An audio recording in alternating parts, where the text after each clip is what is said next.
hear Gloria, and nobody crosses Gloria. Trust me. All right, so Gloria is on track. And then after each question, you get 60 seconds to get right to the point, answer the question, and we're going to move on because we want to make sure we get as many issues out there as possible. And I know you guys are capable of doing that. Anything else I'm missing back on time? I think that's good.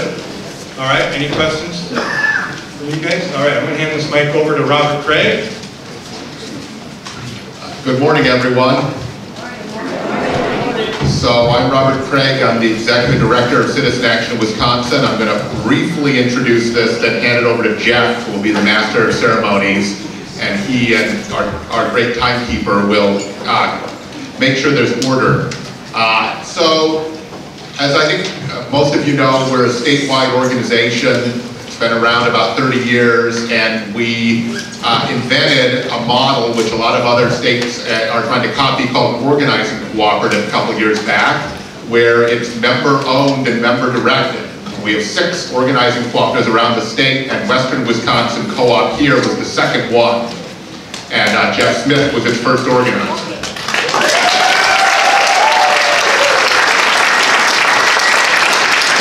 So what the organizing cooperatives, which is member ownership of reform and social change, has allowed us to do is to be set up to try to play a much larger role in determining the future of the state of Wisconsin.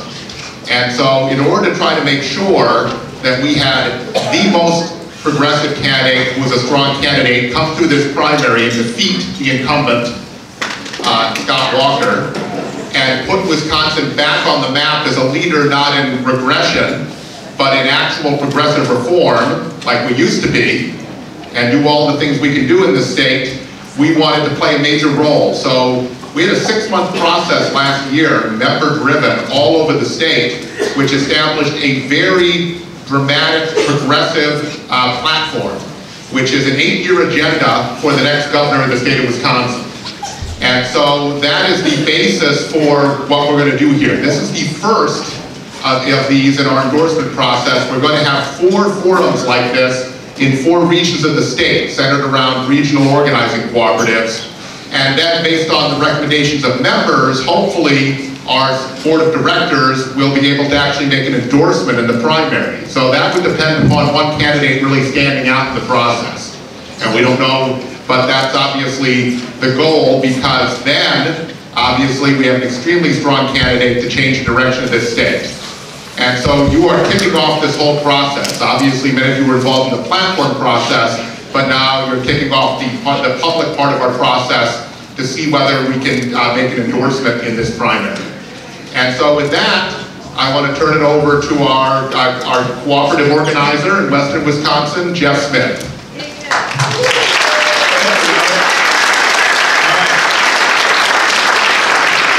I know you all realize what an important year this may be for Wisconsin and for our country. I know you all understand how much your vote counts. But after today, I hope that you're going out and reminding everyone you know how important it is to vote and how much their vote does matter. And I also want you to know that today you have been handed an evaluation form, and we need that evaluation form filled out and handed back in, because that is how we're going to build our own capacity to be able to determine what you care about, what you hear from these candidates, and what's most important to turn this state around. So be sure to do that. I'm going to keep reminding you that throughout the forum here today. So once again, before we start, I just want to thank our candidates here today. And I know how I'm sure you understand how hard it is to work everything into a schedule. And these candidates managed to do that today, and a couple could not, and that's unfortunate, but that's how it works. We're really fortunate to have these candidates with us today, and I want one chance before we even start. Give them a round of applause just for being here.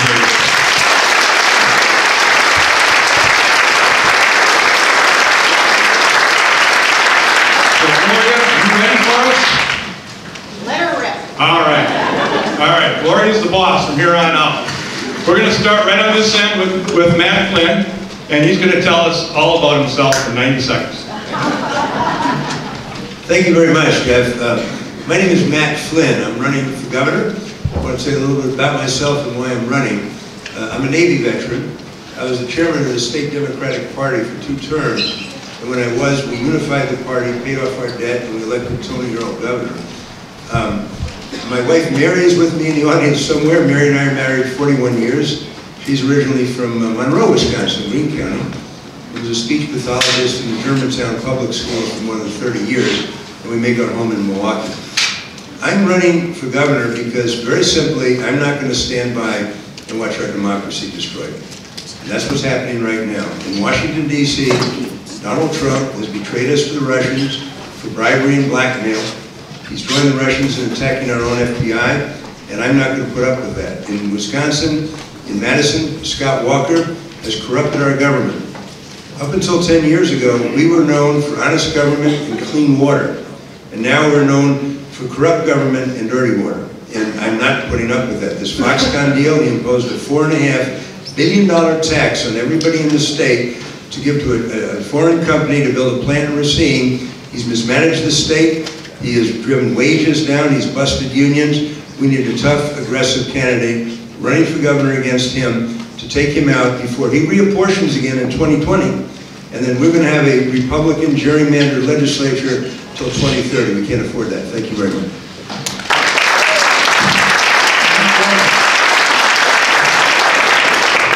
Hi everybody, I'm Andy Gronick. Great to be back in Eau Claire. It's always 1 degree when I'm here though. It makes you feel alive, and I feel alive today, and I'm glad that you're all here. Okay, so I'm a lifetime Wisconsinite. I grew up in Milwaukee, went to Nicolet High School. Wisconsin is what I'm all about. I like to start these things by asking a question, and I can see you even despite all these lights. Who out there thinks politics as usual is working? Anybody? Come on, show of hands. Nobody? Okay, well, there has not been one hand anywhere in the state when I've asked that question. And it's the reason I'm here. I never imagined I'd run for public office.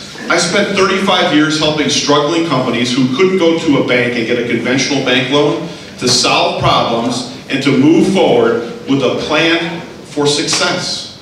That's what we need in the state of Wisconsin. We need a real plan that people can connect to, where they'll understand that we actually do have ideas that will make folks' life better. Whether it's, that's 10 seconds? Oh, 30, I need my glasses. I can do a song and dance up here then. Listen, good jobs and a plan to make it happen. Great education, making public education the best choice for our kids. And making sure that everybody has health care. Those things are possible. They can't be aspirational. There has to be a real plan to move it forward, and we have to be able to connect with the people throughout this state and convince them that that's possible. That's what I've done my whole life. And lastly, I'm a former middle linebacker, and I know a lot about taking opponents down. So you want to find someone who shares your progressive values, but can also beat Scott Walker, and that's me.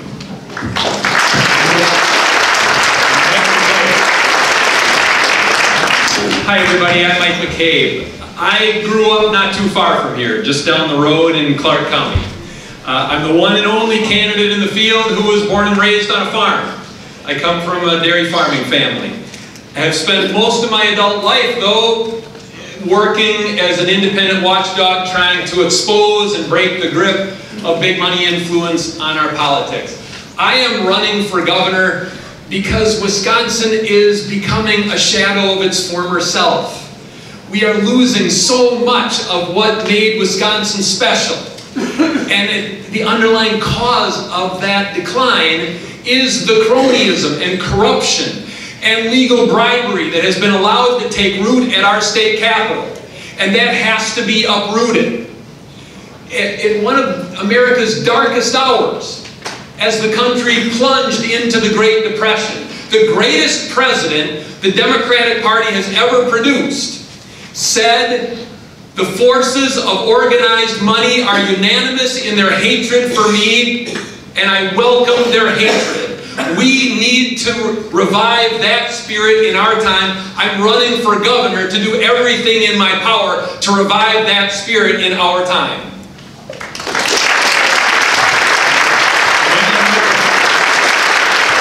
How's everybody doing? Are we fired up? Yeah. All right. Now that doesn't count for my timekeeper. That was just a rally cry. I'm sorry. My name is Malin Mitchell. I am a firefighter by trade. I've been a firefighter now for 20 years in the city of Madison. I'm actually a lieutenant there in the city right downtown at Station 1. And by the way, I don't think it's fair that you put my boss right next to me. But anyway. I'm running for governor because we need a change, and I think we all agree on that. I ran for lieutenant governor. I got to meet a lot of you then. I've talked to some of you in the crowd already. And in 2012, in the recall, I ran for lieutenant governor. My family, just my background real quick. I grew up in Delavan, Wisconsin. Anyone here know where Delavan is? If you didn't know, though, it's the same high school, same area that Governor Walker grew up in. So me and Governor Walker actually went to the same high school. Now we obviously took some different classes. And learned some different lessons. But I'm running for governor because we need a change. We need real leadership in the executive branch of our state. As a firefighter on duty, I respond to those on the worst days of their lives in our community. And when people are at their worst, we have to be at our best. On my days off, I go a step further and work on behalf of workers by being the local union president as well as the state union president and working on behalf of the members for hours, wages, and working conditions and health and safety. And lobbying on behalf of firefighters at the state capitol. So what I'm going to do for you is work for workers and work for working people. So I'd love to have your vote.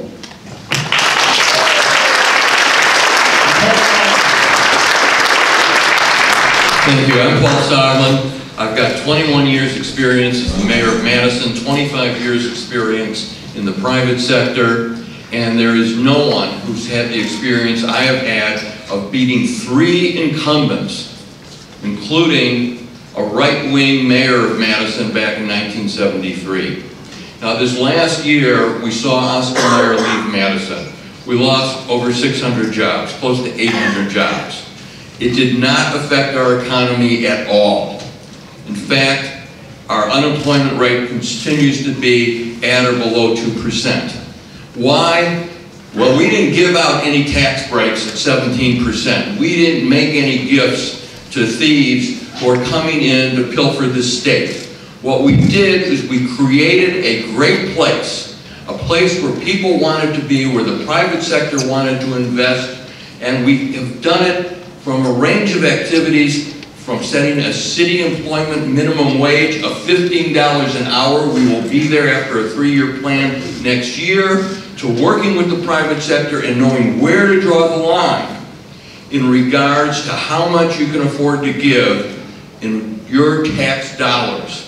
I've got that experience, I've done it, and I will continue to do it for the whole great state of Wisconsin. Thank you.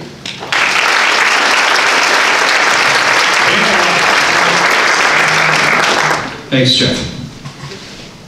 A few years ago, a lot of you folks know I'm a trial lawyer by trade, and I met a couple of people, Bruce and Diane. And Bruce and Diane, they worked their whole lives, 35 years on a farm, day and night, 7 days a week. They were doing the right thing. They built their farm up, and then one day their youngest turned 18, and they lost their health insurance. So pretty soon after they lost their health insurance, Diane was diagnosed with diabetes. And not too long after that, she had to have one of her legs amputated. So they sold their farm. They did the right thing. They sold their farm. In their minds, they did the right thing. They sold it to pay the medical expenses. Bruce went to work on his own farm as an hourly employee. And then sometime later, he was in an accident and rendered a paraplegic. These are the effects of policy. We need to have a state government that cares for people. We need to have policy in this state that cares for people, enlarges the middle class, and makes sure that there's economic justice and health care in this state. That's why I'm running for governor. This government has strayed. It cares about the rich, the wealthy, and the powerful. We need to care about people. Thank you.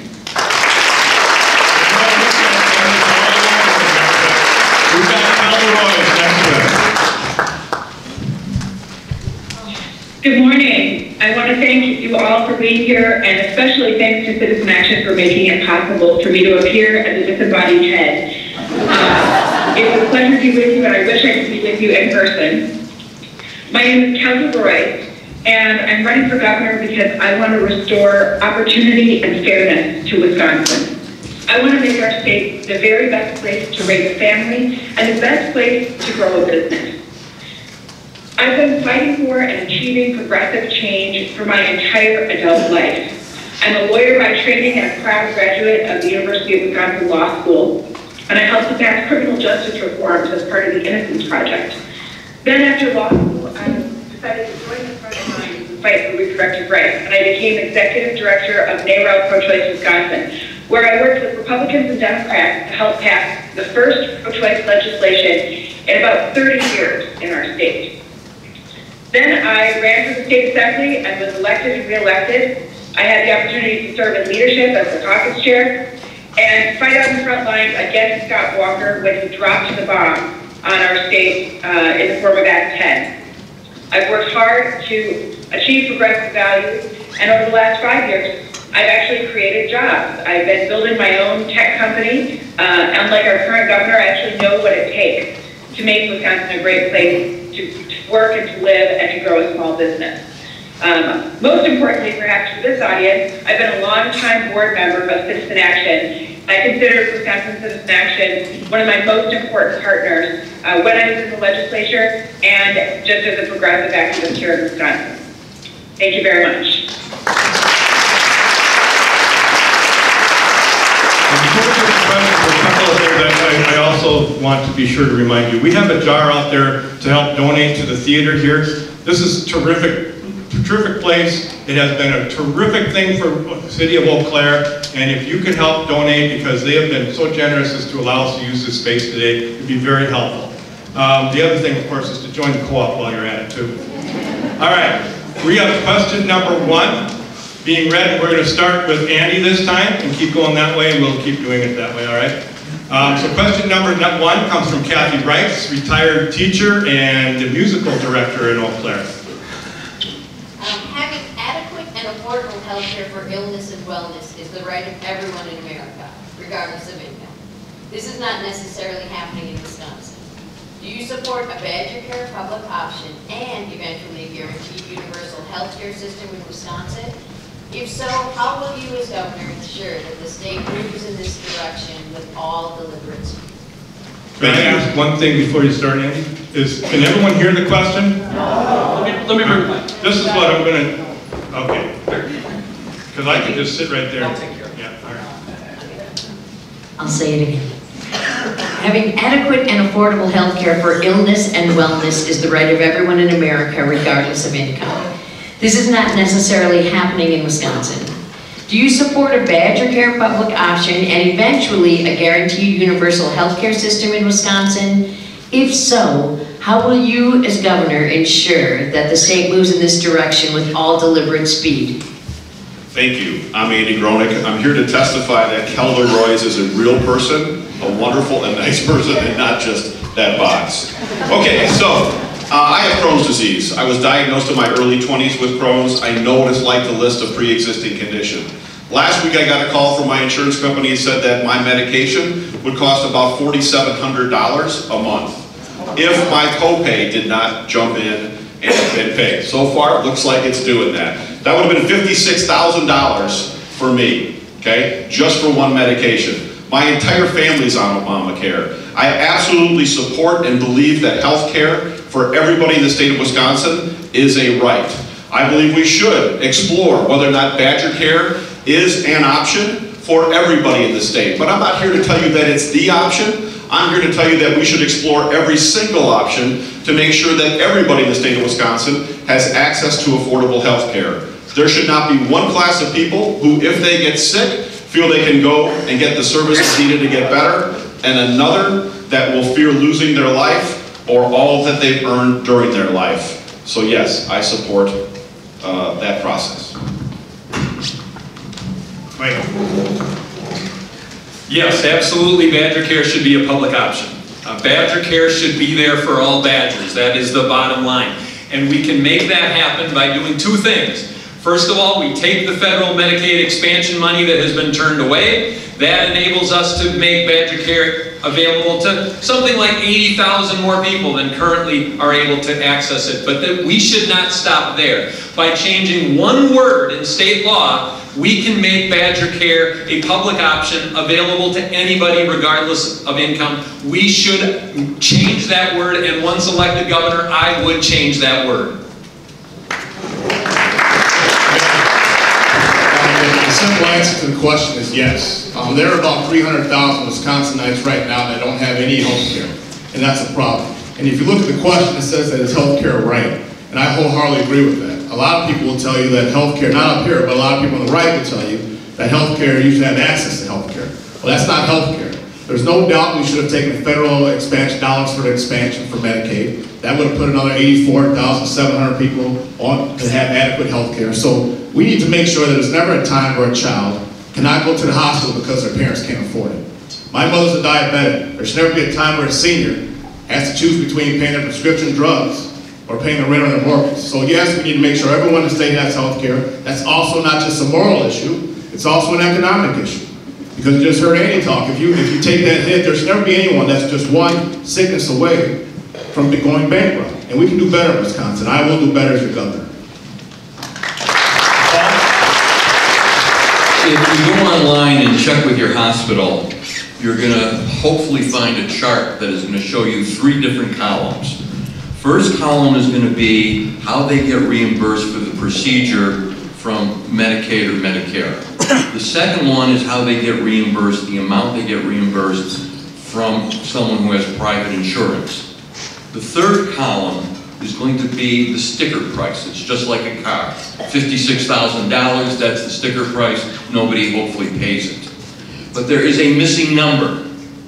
That missing number is the actual cost of the procedure, which would then allow you to determine what is a reasonable profit for the hospital, for the clinic.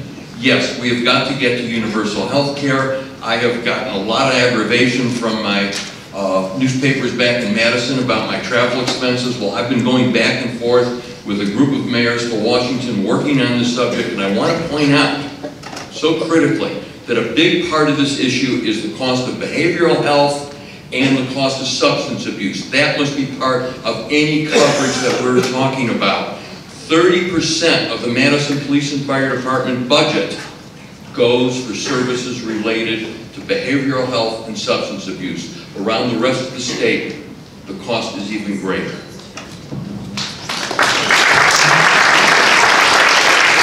As I talked about in my opening statement, one of the main reasons I'm running is for this.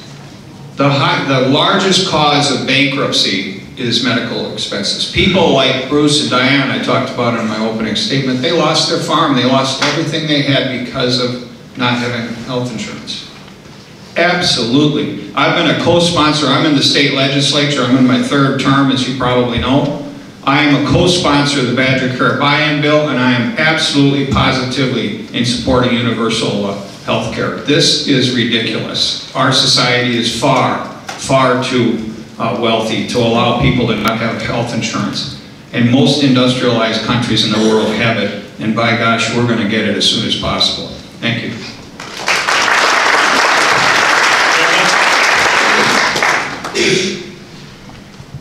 My very first act as governor will be to accept the federal Medicaid expansion money. We lost not only the ability to cover people in need, but also 10,000 jobs when Walker rejected that money. Second, of course, I support Badger Care for all public option. It's an easy and basic thing we can do. I've been a longtime supporter of single-payer health care and taking all steps that we can to try to make Wisconsin a place not just where everyone has access to health care, but where it's affordable and high quality. When I was in the legislature as the vice chair of the Committee on Health and Healthcare Reform, I helped expand Badger Care to over 80,000 Wisconsinites. To me, this is not just a moral issue, it's also an economic issue. As a small business owner and an employer, I know how hard it is to find affordable coverage for my employees. We need to make it possible for workers to leave their jobs, take time out of the workforce, or start a business, and we can't have them losing their health insurance. So it's an important issue for people's health, but also for unleashing the power of our economy.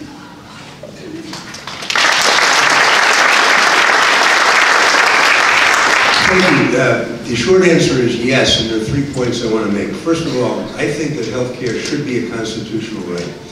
And ultimately, Medicare has to cover everybody from birth. That has to be done, and we need Democratic governors around the country to advocate for that. In the short run, I would absolutely retrieve the $1 billion that Scott Walker gave back of our federal tax dollars, and he did it because he was running for president, and Chris Christie of New Jersey and John Kasich of Ohio had taken that money, and he simply wanted to position himself as a conservative for the Southern delegates. It was just wrong. He really hurt his own state. The third thing I would do would be to permit anybody in the state to buy into Badger Care. Right now it is for people of limited means, but the fact is that with a fair premium paid in, it should be open to everybody. It is a short-term fix to the public option. The long-term fix is a strong governor advocating for Medicare to cover everybody from birth.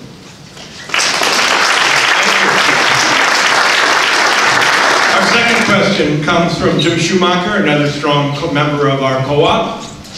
Thank you, Jeff. Water. How will you enable the DNR to protect our groundwater and aquifers from agricultural nitrate manure, phosphorus contamination, and the negative impact of an increased number of high-capacity wells?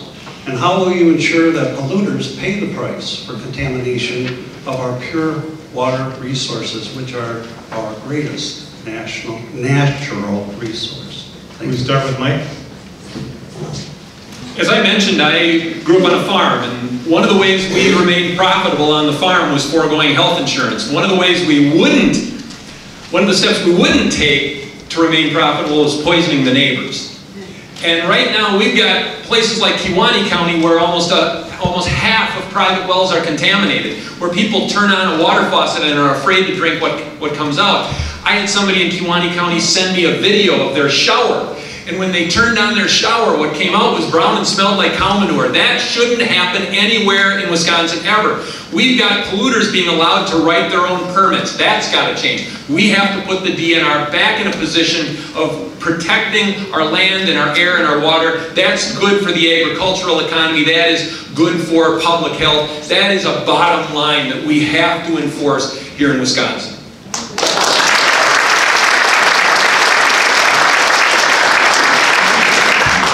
Well, first of all, to enable the DNR to do its work, you have to fully fund it. So we have to actually go back to having a DNR that has the capacity to be able to actually do their jobs. So we need more DNR wardens, and we actually need to have a secretary that was there that will, first of all, knows about our natural resources. It's not a political position, but second of all, actually cares. So we have to fully fund the DNR, and yes, I think our natural resources are what makes Wisconsin great, right? And we're looking at places like Foxconn and others that they come into the state and they are able to have their DNR or environmental protections eased. That's just plain wrong. It's actually criminal. So we need to make sure we protect our natural resources, and we do that first and foremost. Any governor's got to go in and make sure that we, first of all, adequately put money back in the DNR and make sure that we have a fully staffed DNR to regulate all our natural resources.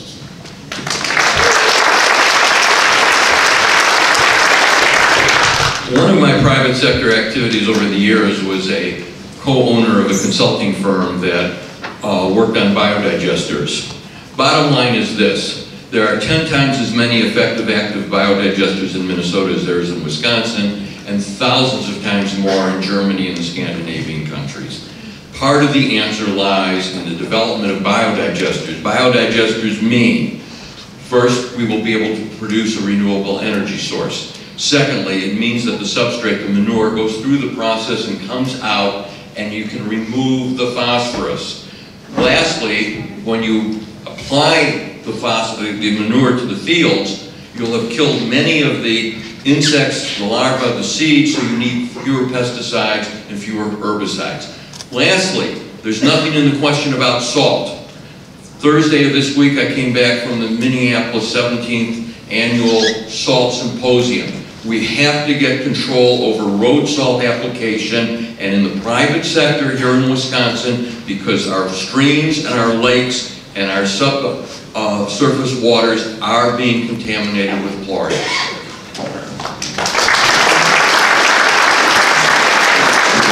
We have to depoliticize the DNR. We've now seen what happens when the DNR becomes politicized, when scientists are taken out and the hands are handcuffed of the DNR. That's got to end.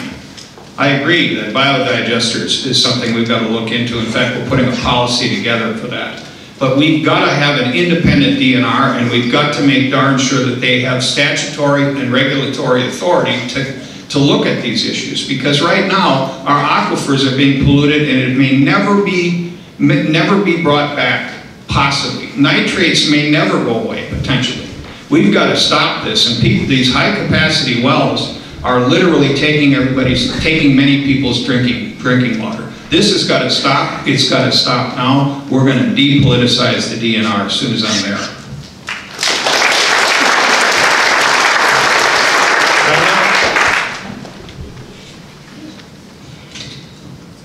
Well, the first thing we have to do is restore science and evidence-based policy to the DNR. That means fully funding it, and it means removing the political pressure on the DNR to grant permits that really should not be granted.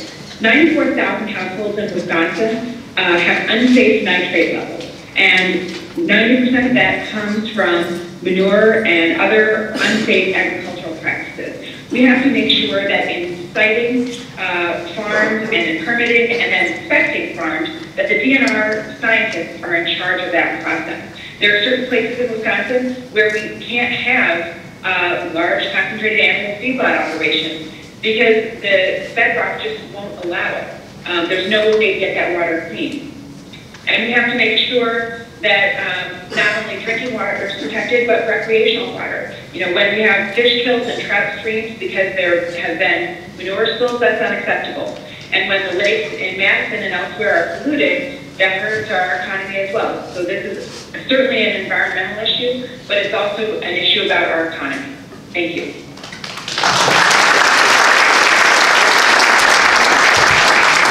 Thank you. Let me just give you a few things that what I will do as governor. First of all, the DNR right now not only has been politicized, but the chair is appointed by the governor, and it's not an arm of environmental protection.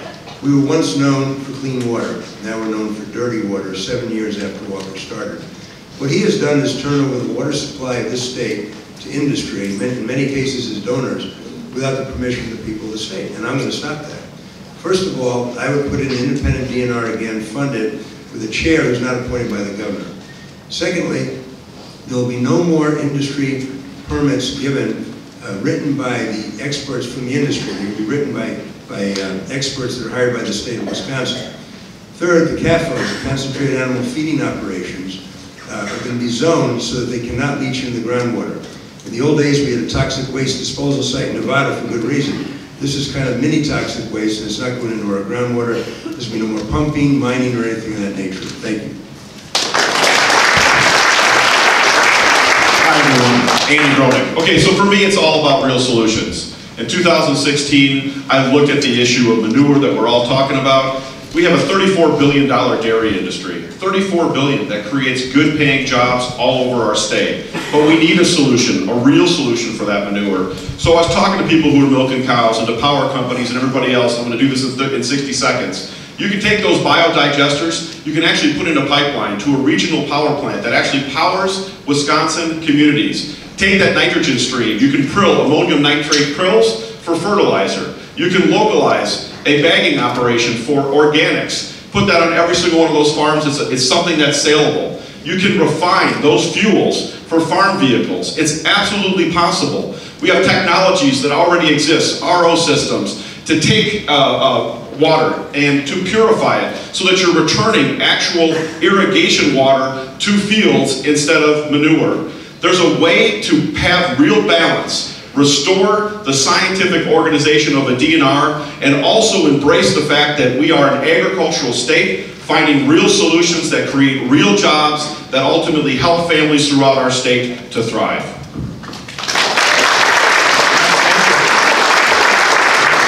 Question number 3 is coming from a former school board member, and more importantly, a co-op member. But even more importantly, the plaintiff in the Supreme Court case, Wisconsin is now up about gerrymandering. So let me sit down.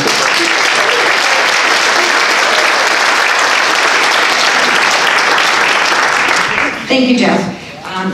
It has been a great honor to be a plaintiff among 12 plaintiffs representing the voters in Wisconsin in the Whitford case, which proved in federal court that our current assembly map is an unconstitutional gerrymander. It was also an honor to watch it be argued at the U.S. Supreme Court, and as we wait for a decision on the current maps, which are the result of the process, the next step, or the question for you as governor, will you promote and sign a bill such as Assembly Bill 44, Senate Bill 13, which creates a nonpartisan election commission similar to Iowa and several other states around the nation? Malin. That's actually a question you can answer in 60 seconds. The answer is yes. There's no doubt, and quite frankly, just being a realist, depending on who's in power, there's going to be gerrymandering. So it's a problem whether you're a Dem or Republican. The Republicans have taken it obviously to a whole other level. But yeah, gerrymandering is wrong. Redistricting is not fair right now the way we're doing it. So I would not only support and sign, but I would help push through a bill that would actually have a nonpartisan, which is what the bill does, a nonpartisan, not lawyers, but judges who actually look at like kind of like they do in Iowa, where they have 3 judges, a panel that looks at the districts and actually draws them fairly. I mean, what they're doing now is ridiculous. It's just trying to keep power, and absolute power, we know absolute power corrupts absolutely. So yes, I would sign it, but I would push for it as well. In 1972, I was finishing law school, and by the way, one of my professors was Bill Woodford. We were working on redistricting for the city of Madison as well as for the state legislature, and I spent a good deal of time that year with a legislator, Fred Kessler, and we worked on some principles which affected the legislative districts as well as the aldermanic districts for the city of Madison.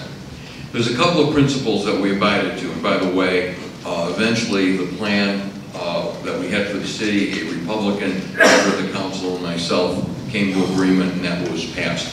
The point is this: it's more than just gerrymandering. It is building coherent districts that respect natural boundaries and communities of interest.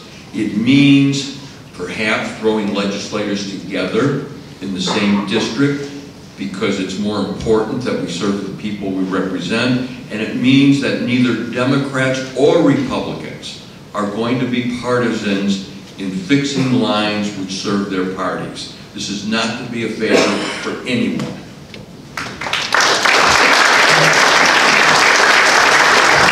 About 4 or 5 years ago in the legislature, I wrote a bill and submitted it that would call at that time for a referendum, a non-binding referendum statewide on this issue. If we believe in having a republic, if we believe in our form of democracy, then we need to stand up and do it, and we need to prove it. Absolutely, positively, we need to adopt something akin to the Iowa system. Absolutely, positively, this is an issue that's at the forefront of the state legislature right now. In fact, Fred Kessler, who Mayor Soglin was talking about, Fred and I get regular updates on this litigation, as Fred is really the liaison between the legislature and that litigation. So we go to him for questions on this, and we're cautiously optimistic and hopeful that the Supreme Court will side with us, hopefully in time for this election, hopefully.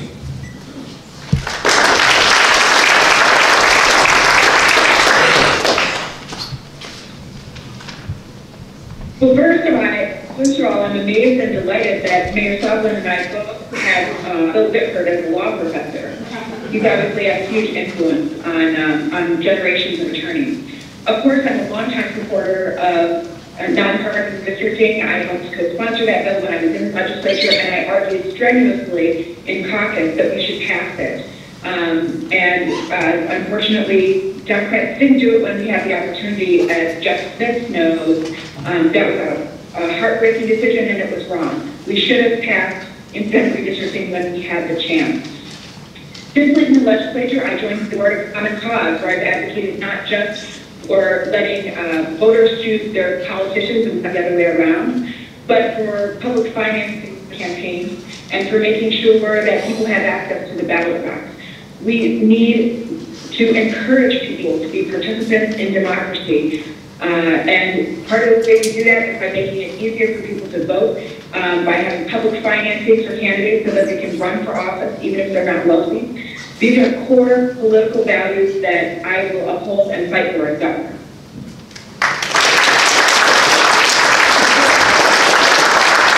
Thank you. I think this is one of the most urgent issues we're going to talk about today. Remember that in 2012, the Democrats got 200,000 more votes statewide than the Republicans, but the Republicans got 60 of 99 assembly seats. And with that disparity, they passed right to work. They passed a lot of legislation that's been toxic for the state, and it did not have the support of it. We do not have an effective democracy in this state right now. One of the most important things that can be done, besides passing legislation embodying the Iowa Commission system, which I strongly support, will be electing a Democratic governor this year in 2018, because whoever is governor will be in a position to veto that reapportionment in 2020 if they try to ram it through again. If we don't veto it, we're going to have this kind of a legislature to 2030. The Democrats in the past haven't passed it, the Republicans haven't. As governor of Wisconsin, I will pass an Iowa model for fair redistricting.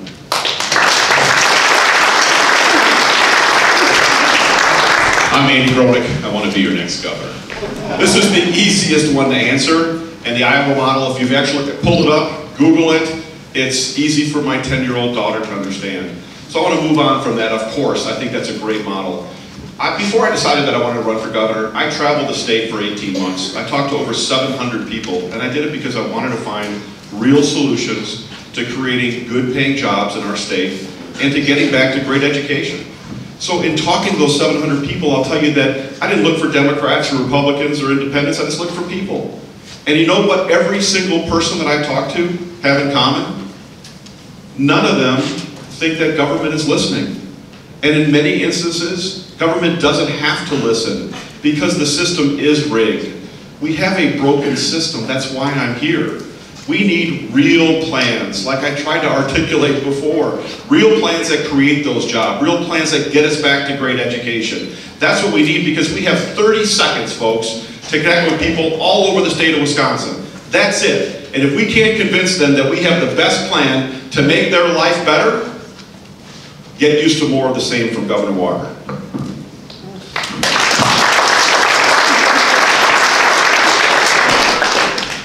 Actions speak louder than words. Back in 1995, I helped start a group called the Wisconsin Democracy Campaign.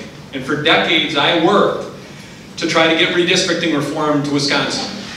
I was up there in 2001, during that round of redistricting, trying to get a decent redistricting plan. And then in 2009 and 2010, when the Democrats controlled both houses of the legislature and the governor's office, I was up there pleading with legislative leaders to pass the Iowa plan for redistricting reform. And they told me to get lost. In 2011, after the Republicans had taken control, the Democracy Campaign actually drafted an alternative redistricting plan showing how we could create so many more competitive districts. This has been my life's work. I've worked on this for decades. And the bottom line is that voters should choose their representatives, not the other way around.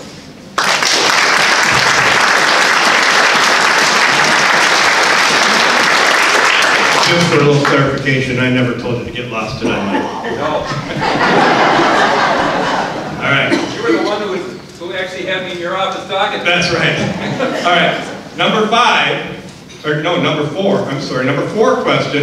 Libby, do you have the microphone? You need the microphone. Thank you, Wendy Sue. Another strong co-op member, Libby Stupak, has a question for the candidates. Okay, President Trump pulled out of the Paris Climate Accord, risking a future climate catastrophe. The action now must come from the states, and Wisconsin is currently at the back of the pack. This transition is also a huge opportunity to create jobs all over Wisconsin, especially if creating good jobs everywhere is part of the plan. So this is a three-part question. Will you lead Wisconsin in a transition to 100% renewable energy with an initial goal of 50% by 2030? What will your energy policy be for development and responsible use of our resources, development of our energy economy through jobs in the energy sector, and preservation of our environment? And how will you ensure the energy conversion creates family-supporting jobs, especially in urban and rural areas that lack economic opportunity? You start with Paul Softman. I can't think of an economic opportunity that would run from one end of the state to the other that would come anywhere close to what would happen if we would build a solar industry in this state. That, hands down, is a no-brainer. Now, speaking of no-brains, there was a member of the President's cabinet the other day who actually said that he has not seen any demonstrable proof of the consequences of climate change. Obviously, he hasn't seen what's happening to the polar bears, and he doesn't see the forecasts of rising ocean levels. But the point is to answer all three of the questions, yes, yes, and yes. But let's keep in mind that there are over 400 cities and counties throughout the United States who either ratified the Paris Accords before President Trump did his dastardly deed, or since then to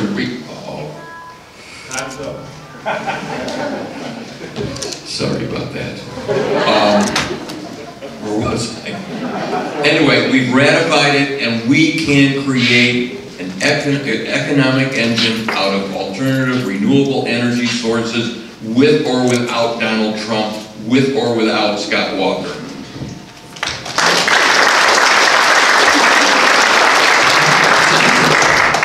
In fairness, I think he was saying 400 cities ratified when the phone went off, but that doesn't go on my time, does it? My oldest son, a lot of you probably know, is an aerospace engineer, and he spends his time designing satellites for outer space. And these exoplanets that they're finding all over the universe at this point, they've found over 2,000 of them so far. And the analysis and research is showing that we are a very, very, very rare event, this planet. So we are going to do what we need to do to make sure we protect it. We are going to incentivize wind, solar, and biodigesters. It's time that we move into this century. I don't know what these guys are thinking about with this constant fossil fuel fixation, but we are going to incentivize these practices, and we're moving forward. We can manufacture and implement these devices.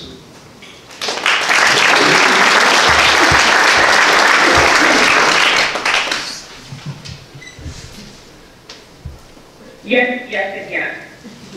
Let's keep in mind that Wisconsin has no fossil fuels. So every dollar that we spend buying this energy not only contributes to climate change and greenhouse gases, but it also takes money out of our state's economy. Even if you don't believe in climate change, we have an amazing economic opportunity here in the state to help be part of the clean energy tech revolution that is happening all over the world. Wisconsin has an advanced manufacturing sector already. We have skilled workers. We can build an economy that not only helps us meet the renewable goals that we should have, but that will help us export the kind of machinery that's going to be needed for distributed power grids, for batteries and power storage, for things like manure digesters that make industrial processes more efficient. We have so many things that will help Wisconsin be a leader if we have the political will to do it. I would like to see Wisconsin be 100% renewable, and I think we can do it with a political commitment and help our economy at the same time.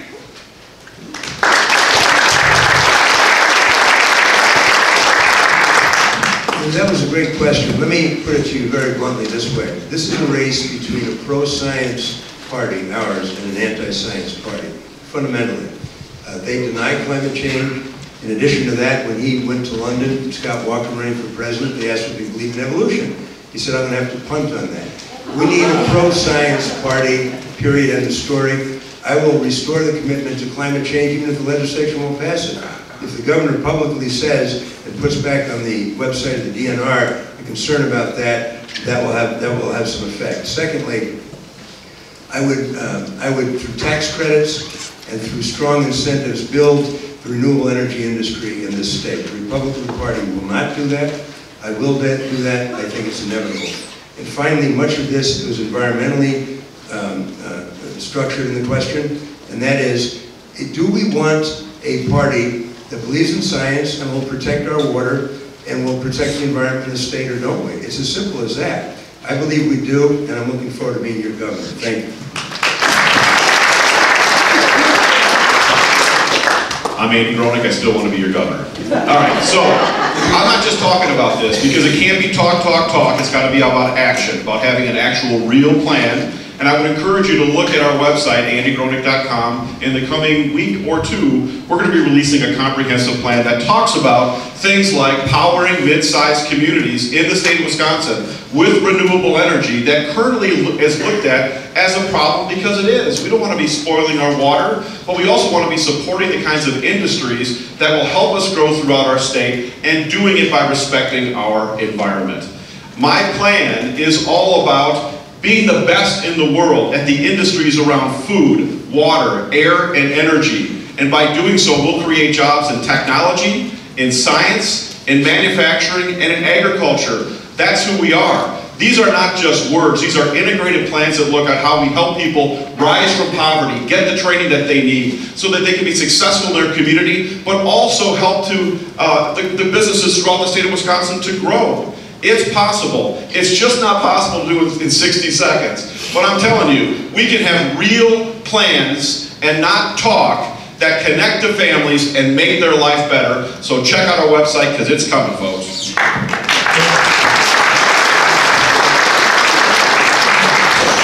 Those who are currently in charge of taking care of our environment have scrubbed any mention of climate change from the DNR's website. A good place to start would be to reverse that decision and put our state on the side of taking climate change seriously. Beyond that, our state's goal should be to become the first state in the country fully powered by renewable energy. That should be Wisconsin's aim. And we aren't even making a half-hearted attempt to compete in that race currently. And that not only is bad for our environment, it's bad for our economy. Those who are in charge at the Capitol keep trying to resuscitate a 19th century industry, namely mining, which will largely be a jobless industry going forward. If Wisconsin was just doing as well as our neighboring states here in the Great Lakes region in producing green energy jobs, more than 30,000 additional people would be employed in that sector. That is what we can do for our environment and our economy.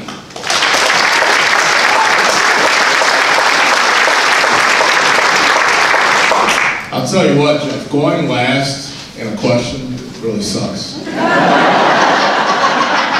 everyone's going to do it once. Everyone's going to do it once, I guess. Because everyone pretty much says what you're going to say. But I think we're all in agreement, as you can all tell. We're going to have a plan. If you go to my website, malinmitchell.com, we're going to have a plan that actually talks about renewable energy, making Wisconsin #1 in the country on renewable energy. It also talks about startups. Our governor goes around the state and talks about us having an unemployment rate at 3.1%, which is low, which Wisconsin always is relatively low. But what he doesn't talk about, those people that are working 2 or 3 jobs just to make ends meet. So yes, we can be #1 in renewable energy and clean energy, and yes, we can be #1 in startups, which we're dead last right now, but it's going to take a governor that actually has the capacity and ability to do that. So we're going to do that. We have a plan, and the answer to the question is yes, yes, and yes.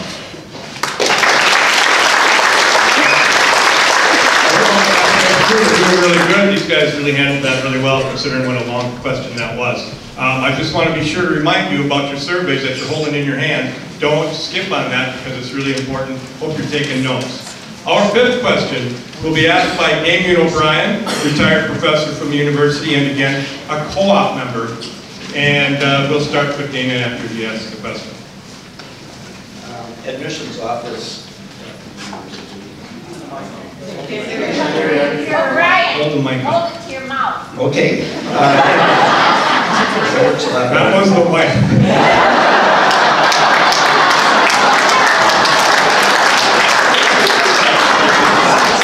will use 30 seconds of your time. I thought I recognized the voice. Okay.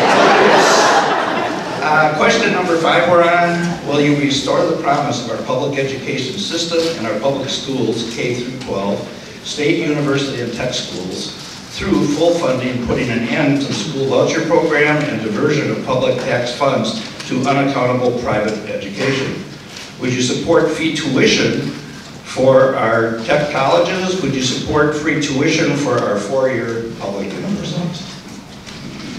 You know, these questions, it's hard to do this in 60 seconds, but you know, one of the most important things for business development is cutting edge research at universities. Not funding education, as Walker has done, is short-sighted. General Electric recently moved to Boston just to be closer to the cutting edge research that's being done there. So yes, absolutely, we are going to fully fund K through 12. We're going back to fully funding our universities and our technical colleges. Act 10 caused a migration of teachers and university professors out of the state. And by having collective bargaining, by the way, for these folks, they can protect their profession. In terms of tuition, I support the Minnesota plan, where the tuition, first you have an obligation to get federal grants and other grants, then we'll backfill and pay what's left. That's the Minnesota plan, and also there's a progressive element to it. I mean, if somebody's a multi-millionaire, they can pay their taxes. They can pay their well, taxes too, but they can pay their kids' tuition.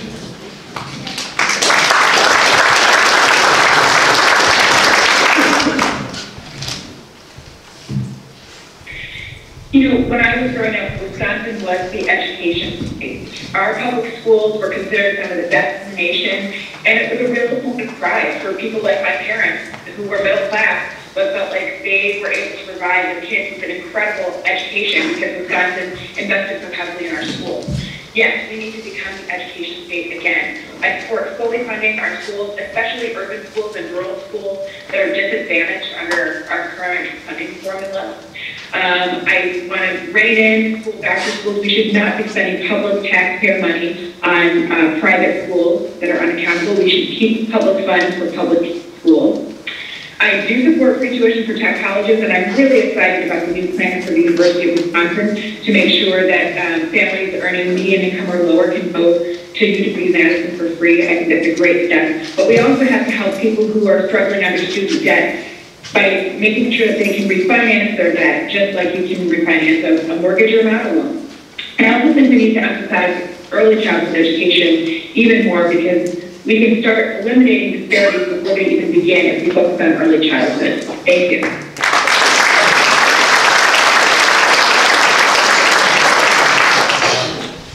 We have a governor right now, Scott Walker, who is slowly destroying the University of Wisconsin system, and slowly destroying public education in the state. He took $1 billion out of education funding, and now he's putting a little back in when he's up for re-election.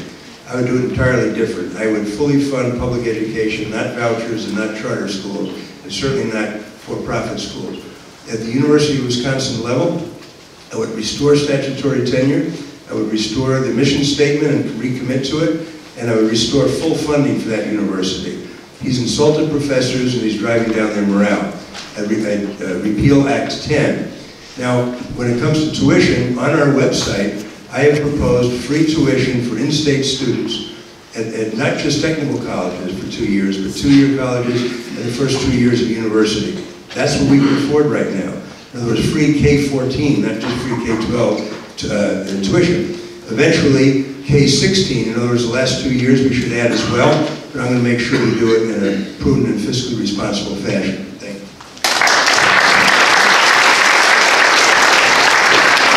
Hi folks, still Andy Gronick. Okay, so yes, public education is one of the reasons people have always come to our state. People have stayed here, raised families here. That's why businesses come here. Businesses want to be around people that are smart and well educated. Full funding of public schools, essential. Stopping the expansion of vouchers, essential.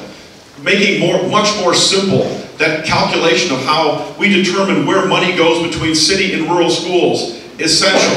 We got to make sure that we make kids in our classrooms the central most important person in that classroom, and recognize that that connection to the teacher is the single most important connection that kid has. There's all kinds of things, full plan coming on our website, but I would also say we have to attract young graduates back to our state. I've been advocating a plan that does this, and it's really simple. You come to the state of Wisconsin, you live here and work here for a minimum of 6 months. Instead of paying the state your state income tax, we'll let you apply that very same amount to pay down your student debt. What that's going to do is 3 things. Tell students how important they are to our state, and give every company in this state a recruiting and retention tool to bring the brightest minds back to Wisconsin to create the kind of economy and future that we want.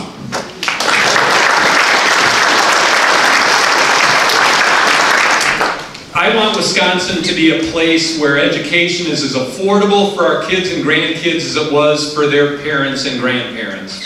And that makes me dedicated to the idea that Wisconsin should be a place where there is affordable and debt-free education for everyone. That has to be our commitment as a state. And then we also have to come to terms with the fact that in Wisconsin we've been trying to fund 2 separate and parallel systems of education. And we're not doing justice by funding one of them. And so I don't think we should limit the expansion of the voucher program. I believe we need to end taxpayer subsidized private schooling. That's where community schools, it's weakening those schools. We need to rededicate ourselves to strengthening and sustaining those community schools. That means ending the school voucher program. I have a son in 8th grade public schools, and I have a daughter who's a freshman at UW-Oshkosh. Our greatest commodity, quite frankly, whether you have children or not, our greatest commodity for our future is our children. And their greatest currency is their education. So we have to, yes, make it affordable, but make sure that everyone in our state, per pupil, is getting a great education. In Governor Walker's first budget, he took $1.6 billion from public education. Now he's done a 180, he's put $638 million back, and he's calling that progress. I mean, that's like a wise man once said, that's like taking a knife, sticking it in 9 inches in my back, and pulling it out 4 inches. And now I'm supposed to say thank you. So we need, in the starting part, he took $1.6 billion away. He took 30% cut in tech college programs. He took over $200 million from UW. So now he wants to say education is a priority. No, absolutely hell no. I mean, he's not taking care of education, not taking care of our kids. As your governor, I will make sure that we do that. We will have some free tuition. We will make sure that everyone that wants to go to college, whether it be tech school or 4-year program, we'll get into a good program. It will be affordable, and that we will make sure we keep people here in the state.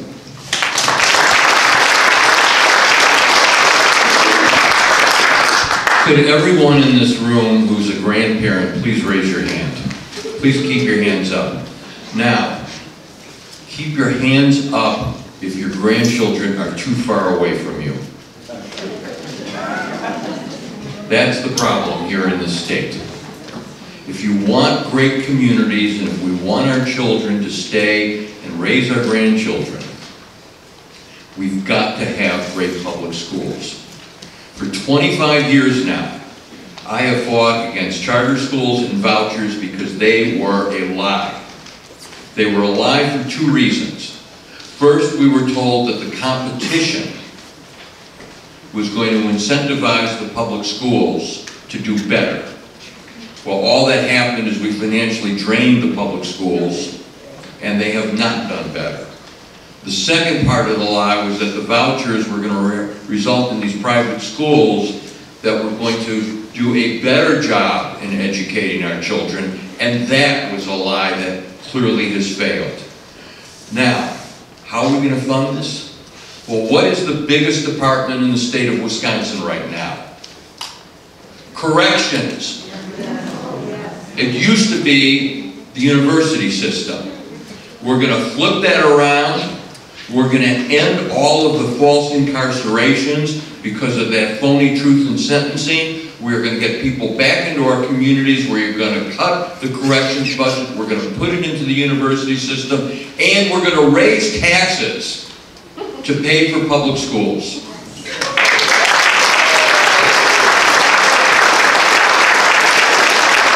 All right, keep taking your notes. And we are up to question number 6 by Dr. Brenda Harrison, also a great co-op member.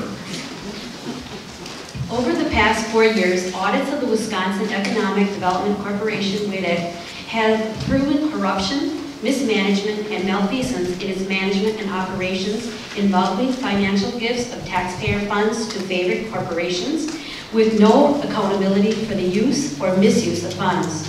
WIDC does not even bother to track whether corporate benefactors create the jobs they promise, according to the most recent Audit Bureau report. Would you restructure the WIDC into a responsible financial entity, or would you eliminate it and return it to its functions of the Department of Workforce Development? Thank you. Let's start with Kelvin. Thank you for that question. Great. I opposed WIDC when it was first proposed because I feared that it would become a slush fund for politically well-connected donors and that there was no oversight of taxpayer funds. Unfortunately, those fears proved to be correct. We should never have privatized the Department of Commerce. I, as an entrepreneur and somebody who successfully built a small business, I've had to interact with WIDC, and it's very unaccountable and unresponsive to small businesses like me. We need to make sure that we establish a publicly funded Department of Commerce site that will have oversight over taxpayer dollars, unlike WIDC, which is about $10 million of outstanding loans that are not going to be paid back. And we need to make sure that we focus our energy on small businesses, companies like mine that create the majority of the jobs for state, rather than trying to give big tax breaks and corporate welfare to people that are already billionaires, already have access to capital, and just happen to be well-connected politically. That's the absolute wrong way to do economic development, and that's going to change when I'm governor, because unlike Governor Walker, I actually have created jobs, and I know what it takes to do that.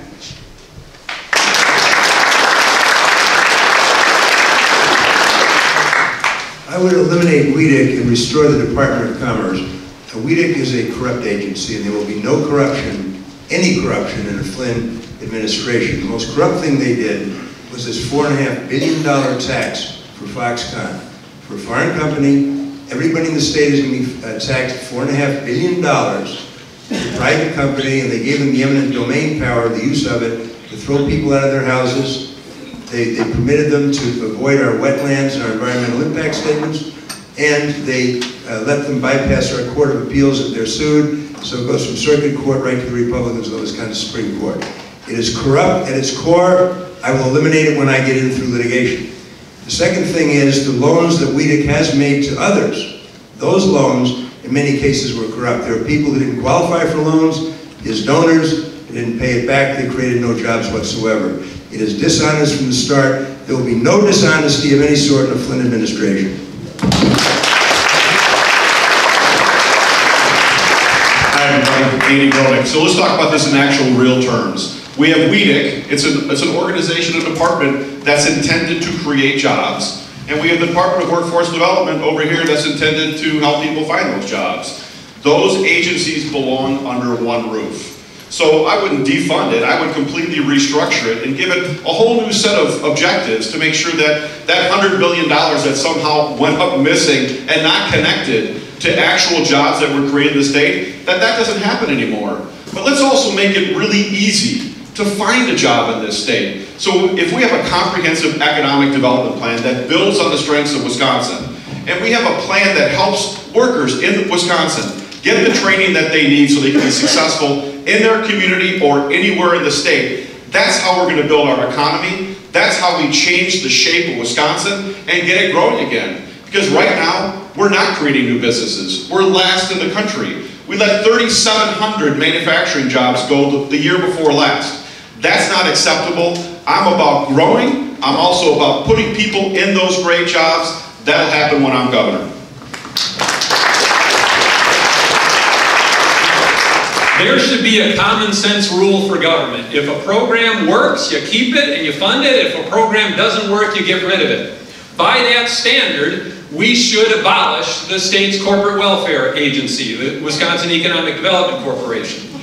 That agency's mission is to promote new business startups, and Wisconsin has been dead last for the last 3 straight years in new business startups. It is failing Wisconsin. We should get rid of it, and we should repurpose that funding to a more constructive use. But we have to change our whole philosophy about how to build a sturdy economy. Instead of trying to do it from the top down, lavishing tax breaks and state subsidies on a few thousand people for a few huge corporations or one global conglomerate from Taiwan, no, we should use our resources to build that economy from the bottom up. That means a living wage for every worker, health care for all, debt-free education for everyone, high-speed internet everywhere. That's how we create a sturdy economy, is by investing in the empowerment of 5.5 million people to do more for themselves and for each other.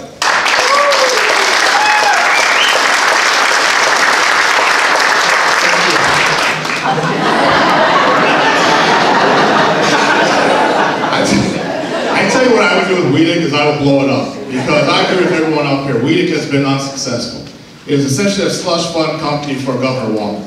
You look at WEDC, you look at even the ag and tax manufacturing tax credit, where you see 75% of the people that got money make over $1 million. Where you see that 2 years ago, 11 people that make over $30 million apiece got a total of $22 million in tax cuts. What do you do before someone comes to your house normally? You clean it. So what we have to do here in our state is make sure we have great affordable health care, make sure we have a great education for our kids, and make sure that we have good, clean water. Make sure our DNR and our resources are taken care of. Make sure that our infrastructure is taken care of on our roads. Make sure that we have a great economic development. And then companies like Wis.Community and others will want to come here because we've taken care of our own house. We've taken care of our own people. So we need to make sure that we create a Wisconsin that doesn't take necessities from the many to give luxuries to the few. Because that's exactly what WEDC's doing. I will blow that up right away and make sure that we get a Department of Commerce in there that takes care of people.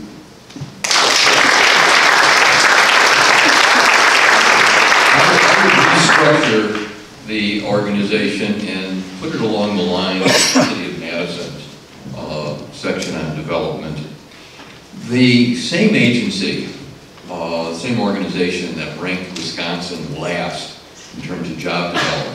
By the way, Montana was #1. That same agency identified 25 cities in the United States that were leading the way in regards to job creation and development. And one of those was Madison. Now, a few months ago, I had the opportunity to sign a TIF agreement with Exact Sciences. Here's what's in that agreement. A minimum of $15 an hour, health insurance, 401k retirement.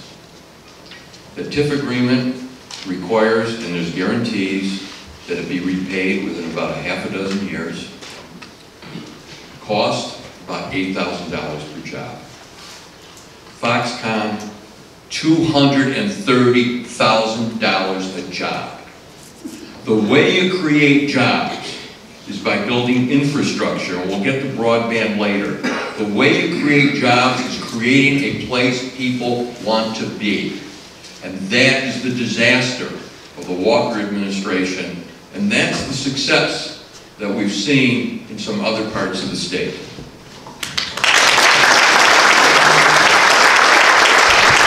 I was recently appointed to the WEDC board a few months ago. And I have spent hours looking at that board and meeting with people at that board. It certainly needs to be restructured. My impulse is to have a Department of Commerce with a business retention department and a business development department. And in terms of Foxconn, I want you to know I fought Foxconn to their face. That is the worst possible deal that this state has ever seen. We're last in the nation in business startups. If you took the $3 billion that we're wasting in that Foxconn thing, and we stuck it into our people with business ideas around the state, if we did that, you could have 10,000 new businesses with $300,000 apiece. Think of the magnitude of this disaster. This was the wrong way to go, and last week Walker suggested that we do that for the paper mills as well. So they wait until the paper mills collapse. They wait until Oscar Mayer collapsed. Then there's a 4-alarm fire to try to do something. That's right. I mean, this is the wrong way This is ridiculous. It's something that needs to be looked very hard at, but we're sure is that going to restructure it. But my brothers at this point is pull that back into the Department of Commerce.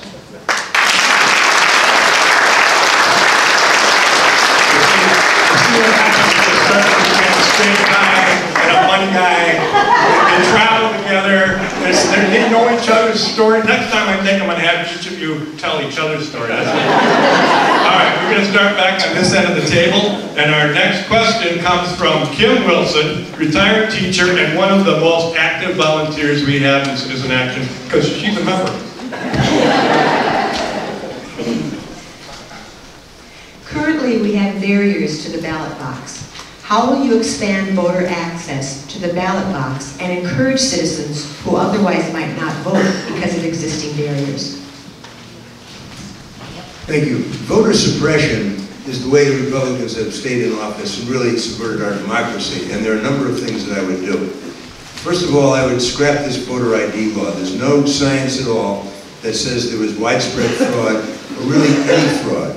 Secondly, and for instance, poor people or some people who don't drive don't get driver's licenses, and they're not going to take time off from work to go down and try to get an ID so that they can vote. Something like 200,000 people in this state were deterred from voting in this last presidential election, and most of them would have voted Democratic. The second thing that I would do is automatically register everybody in the state who's a citizen when they turn 18. On graduation from high school, if they graduate at 17, and their next contact with any governmental agency, driver's license, or anything else. And third, I think ultimately we're going to be going to mail ballots to make it as easy as possible, like Oregon does right now. The difference between our parties is voter suppression as opposed to democracy. And I will put this at one of the top of my list of what I'm going to take care of, because right now we do not have a real democracy. Thank you. Hi everyone, Andy Gronick. So this turns out to be a red meat issue every election, right? There's these claims on one side of all of this voter fraud, and then we turn up billions of votes with almost an infinitesimally small indication that there's any possibility of any fraud, and that still isn't good enough. Well, from my perspective, it's really simple. If there's something that comes across my desk and it makes it harder for people to vote, I'm not going to support it.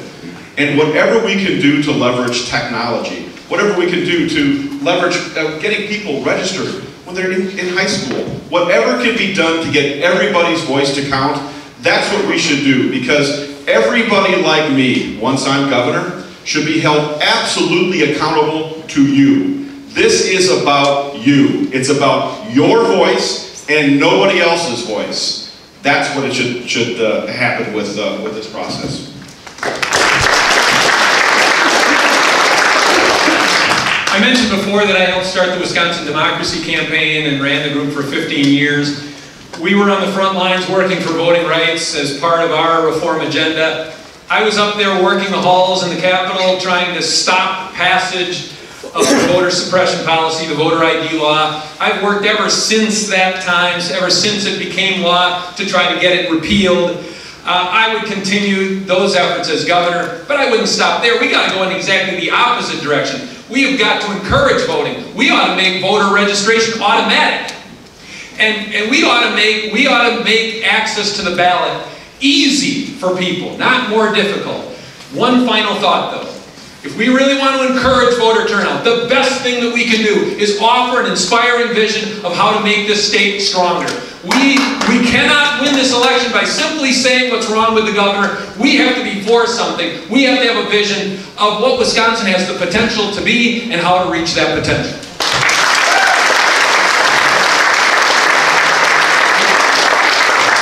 The Koch brothers are the current John Birch Society, the modern day John Birch Society, where they are trying to put together a plan, or they have put together a plan to suppress the vote.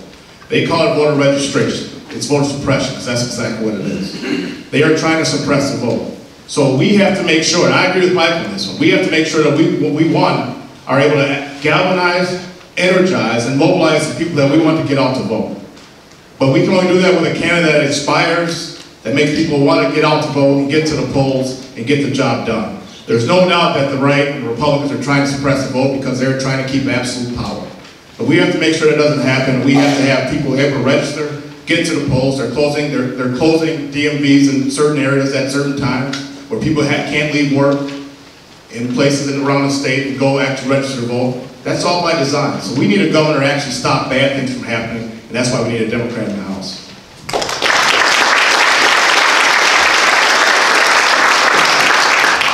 I grew up in the civil rights era and followed the murders and the atrocities in the South where black and white Americans were murdered and killed, trying to bring an end to the poll tax, trying to bring an end to these outrageous tests that were given and all the obstructions that were thrown up.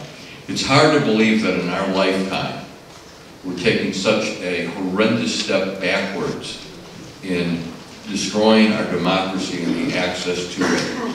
Obviously, we need to repeal all of the onerous laws and return to Wisconsin where we welcome everyone to vote. There was one little silver lining in the cloud on the day after the election last a year ago, November. That was knowing that in Madison, we turned out more voters than we had 4 years earlier. We did it through expanding the lines, making sure the poll workers were there, early voting, and everything we could do to open up the ballot box to all the great citizens of our community so that everyone would have that opportunity to vote. That's what we need to do for the entire state.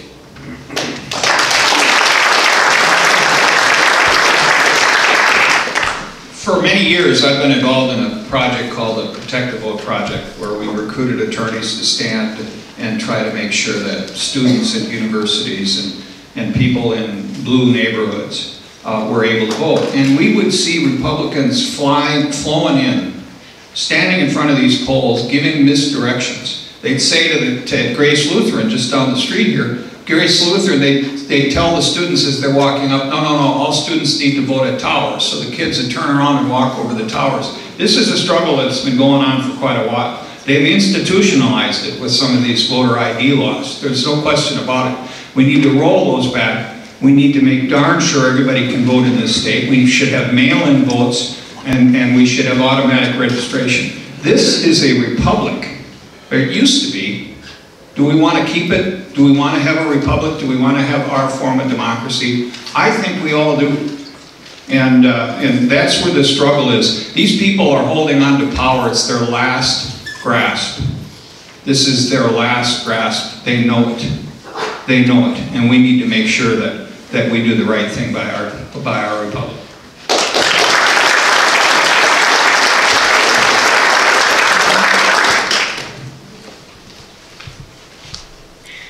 We need to start by repealing photo ID, which disproportionately affects students, seniors, and people of color. The next thing we have to do is have universal adult franchises. There is no reason to require onerous voter registration, and that is a legacy of Jim Crow. We need to expand access to early voting and vote by mail. We also need to pass the next popular vote compact so that we never have a wrong winner president like Trump or George W. Bush ever again. Finally, we need to end mass incarceration, which operates to disenfranchise systematically people of color because Wisconsin has such great racial disparities. But the most important thing that we can do is to engage people who feel they've been left out of politics by putting forth a candidate for governor who is a proud progressive fighter, someone that people can get excited about, that will get independent women to the polls, that will get young people to the polls, and not just the people who show up and vote reliably every 2 years. That's how we're going to help rebuild a progressive Wisconsin that brings opportunity and fairness to everyone in this state.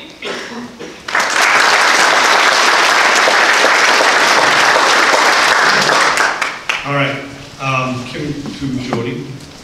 Establishing the Government Accountability Board as it existed before the election of Governor Walker, and would make a commitment to transparency in government, especially regarding ethics.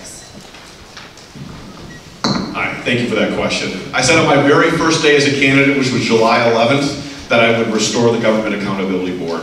The fact that they're able to kind of sneak that out and make government less transparent is crazy. Again, it's supposed to be about all you in the room. Think about what's happening right now. We have an elected position called treasurer that they're working really hard to get rid of as well. And I'll tell you, from the business world, it's like having a CEO, a chief executive officer, and then you have a CFO, a chief financial officer. They're to balance one another. When you get rid of that treasurer department, folks, now Governor Walker or the next governor has control of the money. It makes no sense. It's your money, not his.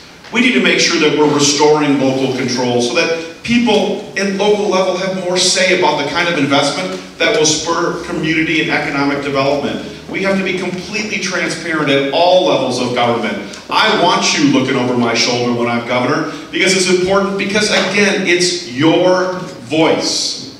That's what will happen when I'm governor.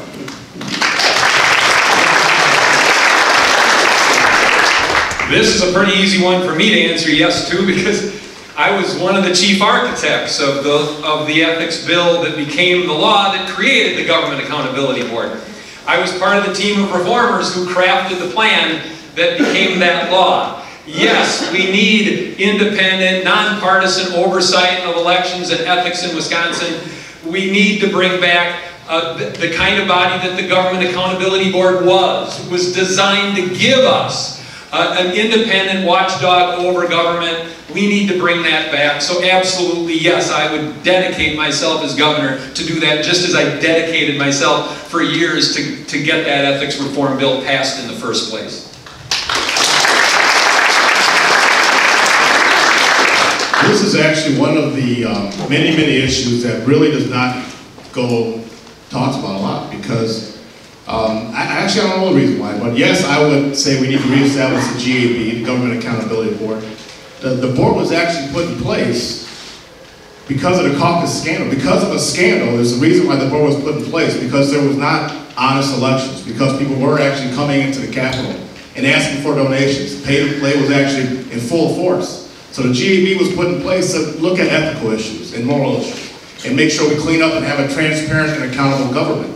So now, the governor, I mean, they don't even care anymore. They took it away, and they created two separate commissions that now they're trying to actually change the appointees that they put in place now, because they're not doing everything they want. I mean, it is ridiculous, and this is one of the really one of the issues that goes unnoticed, not talked about, but we need to actually shed a light on the Government Accountability Board, and we need to bring it back because we need clean, open, and honest elections.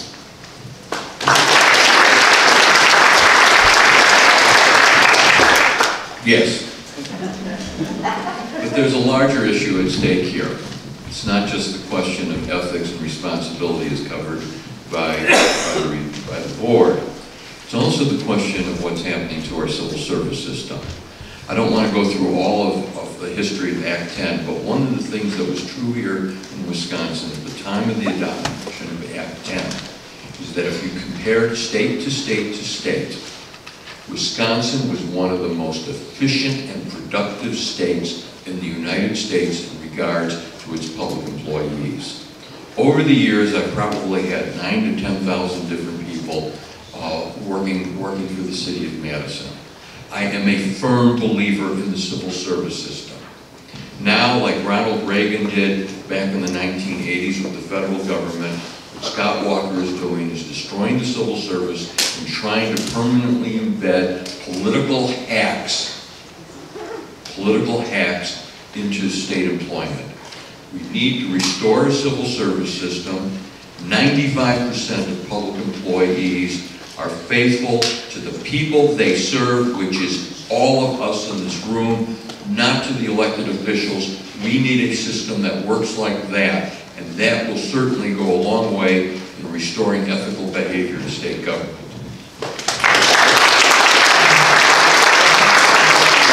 We have a history of clean government, better than any other state, I think. And these reforms that Walker and Fitzgerald and Voss brought to us does nothing but institutionalize a fist fight over what are the rules that should be enforced and shouldn't be enforced in terms of our elections. We went from a system where retired judges like Judge Barlow and others would oversee a system where ethics were actually enforced and that was nonpartisan. And now we're in nothing but a fist fight. One of my law partners, Mark Thompson, is on the board. And it's politicized. This is wrong. This is not Wisconsin, and I agree with Mayor Soglin on the civil service system. Also, these folks did away with John Doe probes, but only against governmental folks. So you can't have a John Doe probe for a legislator that may be corrupt. But you can do it in other circumstances, just not them. What's that all about? What do you think that's there for? We need to get back to clean government for sure. And GAB is something we need.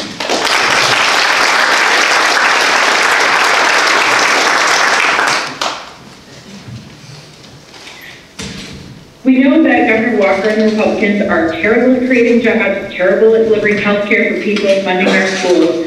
But if there's one thing they're really, really good at, it's insulating themselves from any consequences for their bad actions, whether political, ethical, or legal.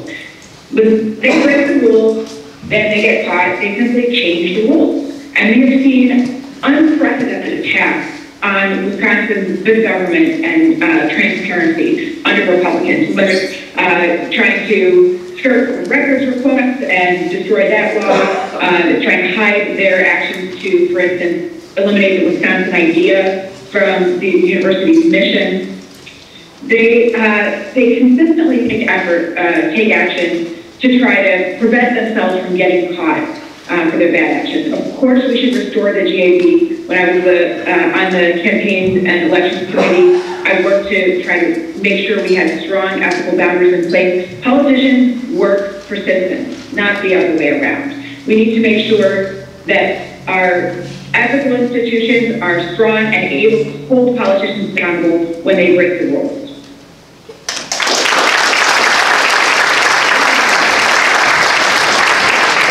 If you don't have integrity, you have nothing.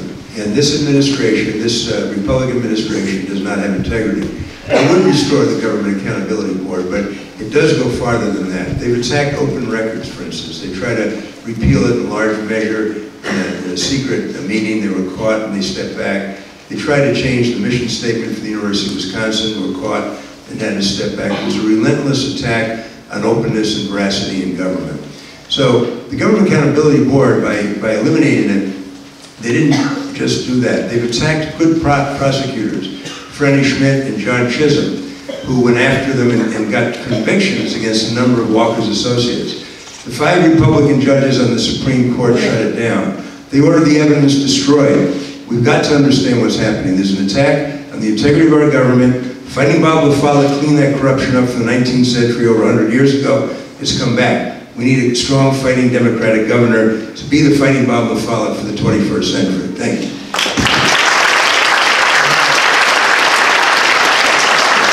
I'd like to do this all day, but we're going to have one more question, and then we're going to have closing comments. And again, we appreciate that you're all so patiently answering these questions and doing it in a minute at a time. Our next question, the final question, comes from Nick Smyer, retired university professor and a very active member of the co-op. The public trust doctrine covers all navigable waters in Wisconsin and has been clarified through court cases, and it's not written into state statutes. Will you be signing into law the public trust doctrine to include all of the state's natural capital, its water, air, ecosystems, and contribution to climate? Starts with Mike McCabe.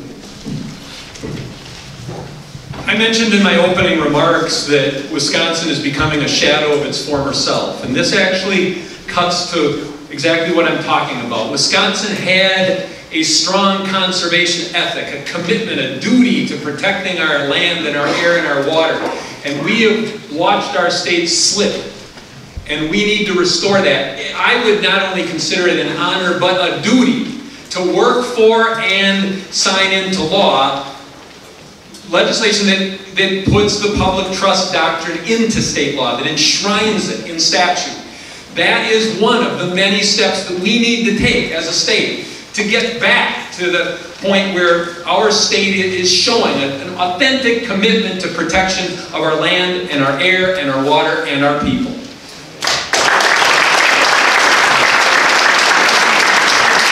Our land, our air, our water are very important to the state.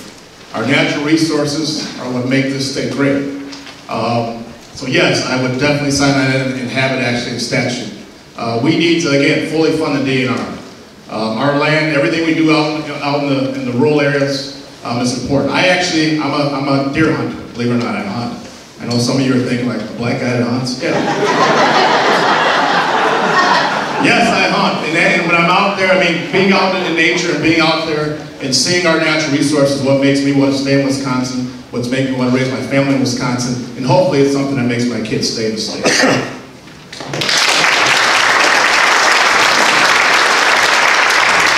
When I had to make a choice about what university to select, one of the reasons that I selected the University of Wisconsin was because of my tremendous admiration for an individual who later was to give me one of the greatest honors of my life. And that was the role that Gaylord Nelson was playing in terms of the environment and what he was doing for our state.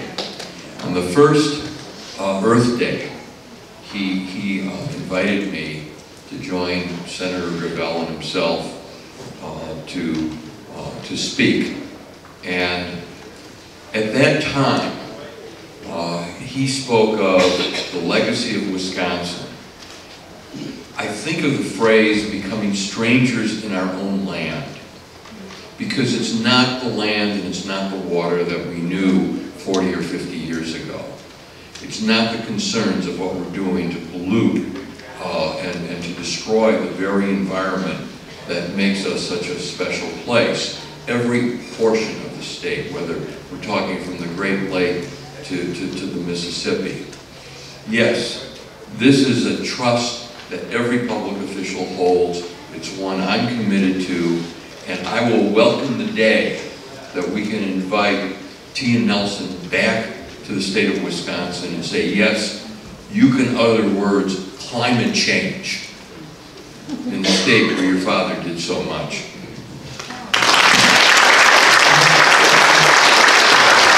I would institutionalize the public trust doctrine in the statutes, but I would also add to it. I would add protections for flowages and reservoirs, and here's why. When I first got to the legislature, they had been debating the Pinokie mine bill. They'd been debating it for over a year. And it was Super Bowl Sunday, and I sat down and I analyzed it.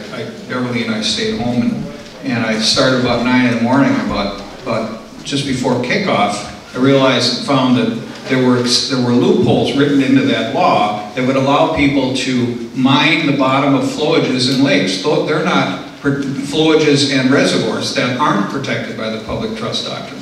Then I thought, well, why is that? How did that happen? And I remembered as a child fishing on the Chippewa flowage with my father. I remember derricks where they had dug deep under the lake, and I wondered what happened to that. So I went to the GIS, which is the Geological Survey, and I asked what happened with those samples. And I found that shortly before that bill came to the floor, these mining companies had been accessing those samples. So when that bill, actually before that bill was written, and what that bill was really, everybody's looking at the shiny object in northeastern Wisconsin. Well, that bill was changing the law for the whole state of Wisconsin, and underneath our flowages are iron, but more importantly, there's vanadium, superconductor.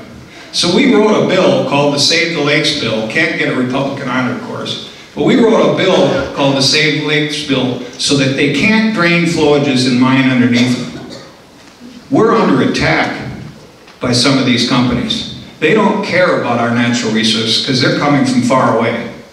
That's what we're up against in this Capitol. That's what we're fighting. And I'm sure as heck going to memorialize the public trust doctrine, but we're going to go beyond that. We're going to make sure that our natural resources are safe.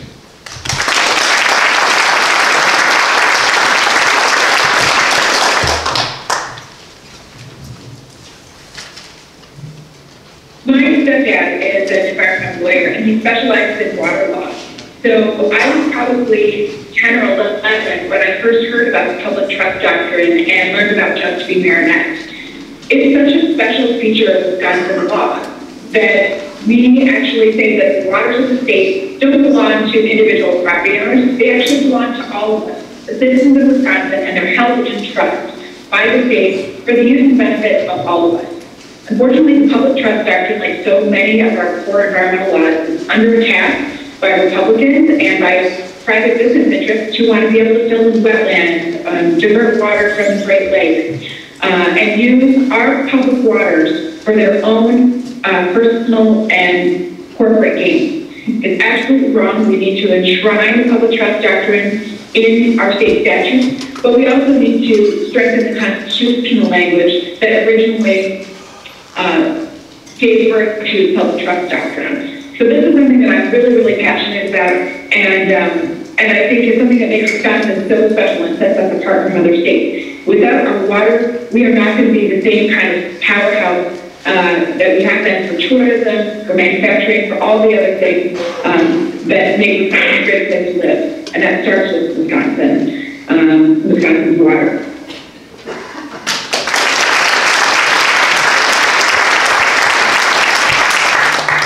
Before Scott Walker, we were the environmental state, the state of Aldo Leopold, John Muir, and Gaylord Nelson, and we will be again. The public trust doctrine simply says, in part, that nobody owns the air and the water of this state. The people own the air and the water of this state. Nobody owns Lake Michigan. Nobody owns the Wolf River.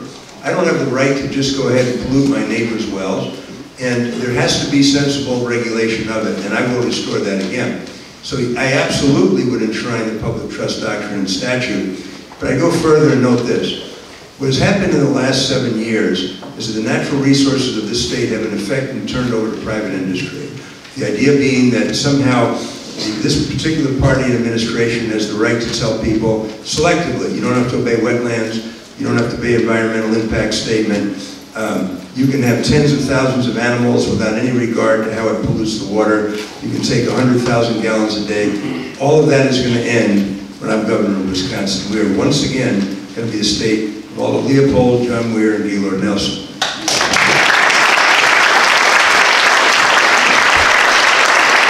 Hi folks, Andy Gronick. So of course we want to protect our natural resources, no question about it. The plan that I'm putting forward is all about looking for sustainable ways to do what we do in the state of Wisconsin best. How do we grow food, process food? How do we package it? How do we build the machinery, the materials around that? How do we have freshwater reserves and reclaim the water that we're using so that we can use it again? How do we actually have a real plan for renewable energy and for clean air? We can create jobs around the entire state of Wisconsin by being dedicated to being best in the world in those areas.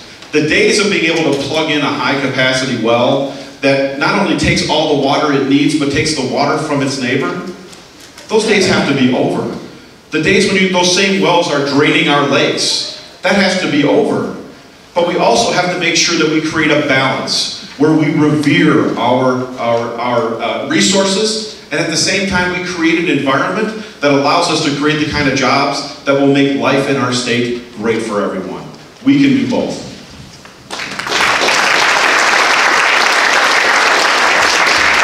All right, I want to thank our candidates. They did a great job.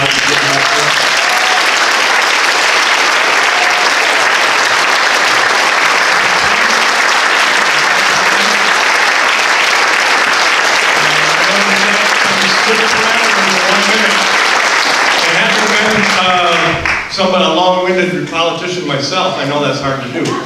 But I've got a couple of reminders for you before we get to final comments. One is, in 2 weeks from today, there will be what they're calling Interview with Wisconsin's Next Governor. It is at the Chippewa Valley Technical College. It will be starting at 1 p.m. till 3 p.m. Many of the candidates you see here will be there on that day, plus a few others, or a couple others. And it is sponsored by the Working Families Party, the Progressive Students and Alumni, and Our Revolution, and Indivisible of Chippewa Valley. And so that's another opportunity for you to ask questions and talk directly to the candidates and follow up with today's. One really important thing I'm going to tell you again, this is such a critical opportunity for us and for you to write down your comments and submit them, because this is critical to our process, which we will eventually use in endorsement of a candidate. So we need your comments. We truly are a grassroots organization that count on you to provide that input for us to make decisions. So please fill that out, hand it back as you leave today. I don't want you to run away without doing that. And donate in the jar, just a couple dollars, $5, whatever you can, donate to the jar that goes to the theater for their hospitality and setting this up for us, because by the way, they also have an event this afternoon that they're going to tear down really fast and set up for it. So they're doing a lot of work to let us do this. So please donate to the theater on your way out. And to pick up a brochure for our West Wisconsin organizing cooperative. We'd like you all to be members. We'd like you all to have a voice with us and join us as we organize people to make a difference. In the end, it will be people who make the difference, not money. You have to decide whether or not it's worth your investment, but we take almost anything that you're capable of paying, because we need people to be the motivating and driving force of this. We're going to start our closing comments on the other end of the table, because we started on this end the first time. And Kelda, there you go. Take it away. And you get 60 seconds for this as well. Great. Well, I want to thank my friend Jeff Smith for being such a wonderful moderator. And I wanted to thank everyone for letting me be here on the screen. My name is Kelda Royce, and I'm running for governor because I want to restore opportunity and fairness to our state. Everyone up on the stage is a good person, and we share so many values. But none of that matters if we can't beat Scott Walker in November. So when you're thinking about the candidate that you're going to support, think about three things. Who's right on the policy? I've been fighting progressive issues for my whole adult life. I'm advocating for reproductive rights, for paid family leave, affordable child care, all the things that make us progressive. But number two, who's building a campaign that is ready not just to win the primary, but to beat Scott Walker? I'm back to attract young voters and the independent women that are going to swing this election and get us over the top. I'm also raising money and hiring staff and attracting volunteers in every corner of the state. And finally, think about who is ready to be governor. I am ready on day one. I have executive experience, state government experience, and the depth of policy knowledge to make sure that we are effective at achieving our objective aims and restore opportunity and fairness to Wisconsin. I ask for your vote on August 6th, on August 14th, and again on November 6th. Thank you so much.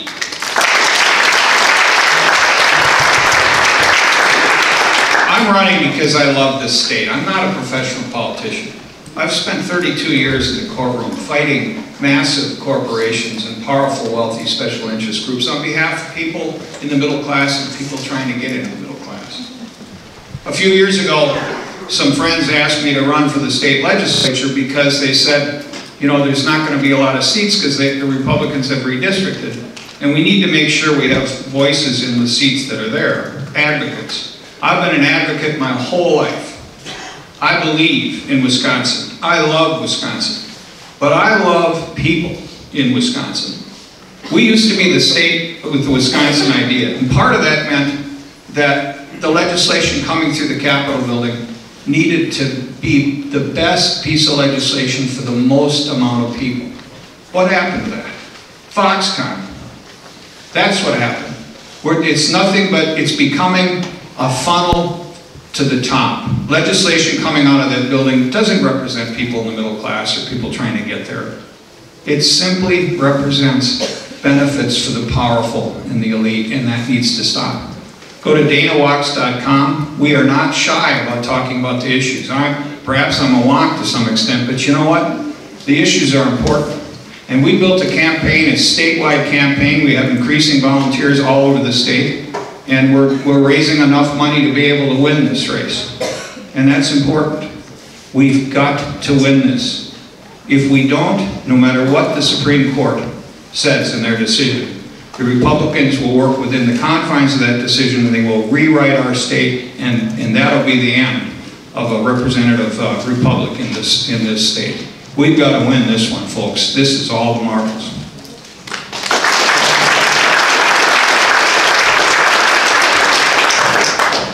I'll be by the coat rack when we're done. I'll be really happy to share more time with you. Broadband, we didn't get to that. We have to have broadband for the entire state of Wisconsin. I'm not going to go into the details about how AT&T and the other giant corporate legacy companies in telecommunications basically screwed us 10 years ago and prohibited the state becoming viable and robust in regards to the economy, for our children to learn. But it can take $1 billion to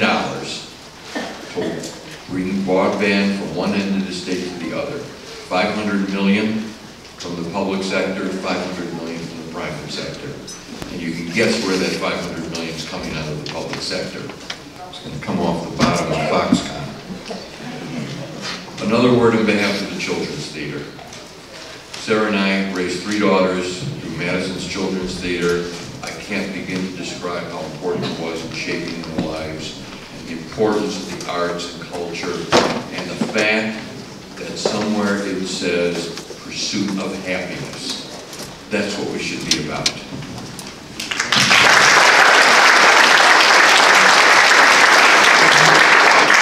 I will be by the bathroom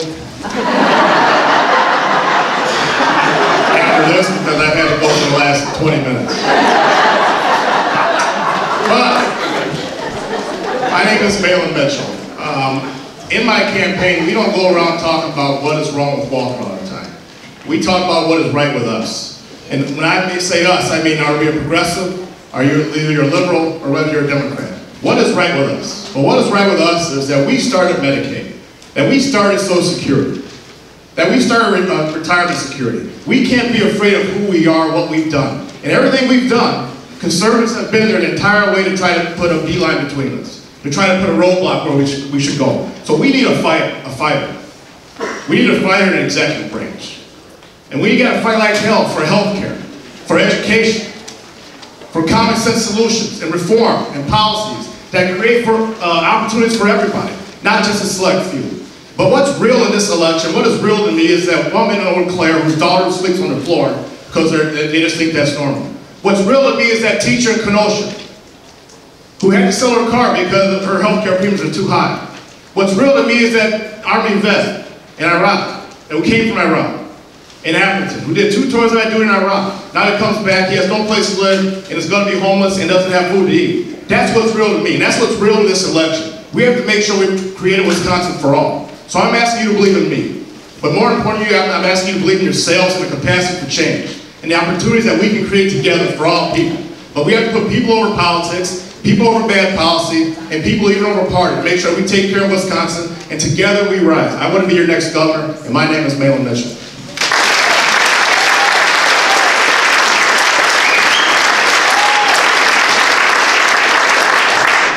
Thank you all for coming today. Thank you for caring about our state and about this race. You know what people call it when you do the same thing over and over again and expect a different result. If we leave governing to those who are currently in charge at the Capitol, if we leave governing to those who've been doing all the running and have held all the offices for all these years, we're going to get more of what we've been getting. And Wisconsin is not going to become what it has the potential to be. We need a new politics. We need to shake up and transform a political system that is failing us. We need to shake up and transform a system so that we can have a government that works for all of us and not just a wealthy and well-connected few. We need to shake up and transform the political system so that we can build an economy that doesn't just feed the rich, that doesn't just favor those at the very top, but that benefits all of us and leaves none of us behind. We can do this. In my heart, I know we can do this. We're all in this together. If you've forgotten, my name is Mike McCabe. I'm running for governor because I want this state to again become what it was known for so long, and that is a beacon of clean and open and honest government, an industrial powerhouse, a place where everybody has a seat at the table and everybody can make it in the middle class.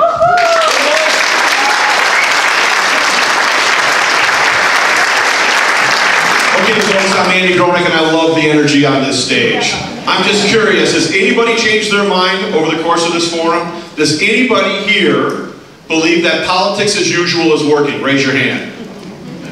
Well, you may have figured out I'm not a politician.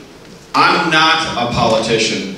We do need a different politics. You're 100% right about that. Because you know what? We have a governor that's beaten establishment Democrats 3 times, but he does not have a playbook to beat me. I came into this race as a complete unknown. At this point, we have the largest social media following in the entire race, and we're dwarfing the competition. Not because they're not awesome guys, but because we have a real conversation about real plans that really move our state forward. They're going to connect with everybody in this state and assure everybody in this state that there is a possibility to have a better life, to have a great job that sustains your family and allows for retirement, to have a great education, so public education is the best choice for our kids, and to make sure that everybody has access to health care, because that's just the way it should be. It's a different conversation with real ideas. I encourage you to go to my website, which is www.andygronick.com. That's Gronick like grow, Wisconsin. Andy with an A. If you're grading right now, it's Andy with an A. And we can take back our state. You need someone who shares your values, who will beat Scott Walker. I'm a former middle linebacker, and I know how to take opponents down. Thank you.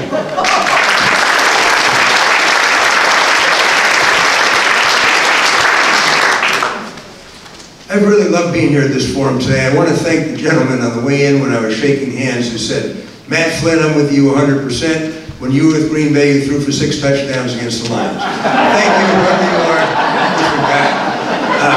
It seems to me, I'm applying for a job. You're the employers, not me. I want to be your hired hand because next October, this stage is going to be here, these lights are going to be here. There's going to be 2 people on the stage. Scott Walker and one of us, that's it. And I'm asking you to put a Navy vet on this stage against him. I will take on the party of Putin. I will take on Scott Walker, the policy mule for Republican donor cartel. I will explain not only why I'll get rid of right to work and Act 10 and put back in prevailing wage, but a larger vision, broadband around the state, legalizing marijuana for all purposes, tax regulated for people over 21, emptying our prisons and jails by pardon of the governor of anybody with low-level possession offenses and putting them back to work. Thank you, I would like your support. Matt Flynn, thank you.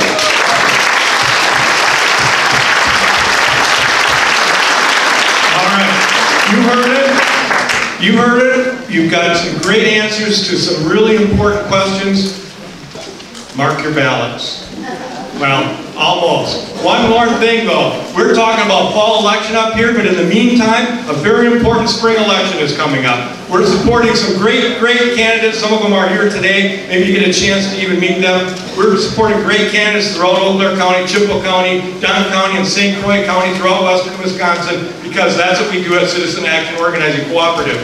And so you need to know who they are, what they stand for. They're with us, they're with you, and we're going to turn it around from the grassroots level.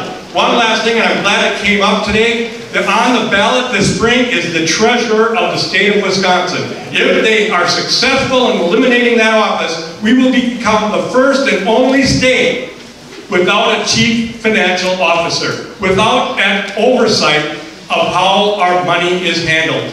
They've taken away a lot of that power. Not only do we need to stop that, stop them from removing that office, we also need to restore the power of that office.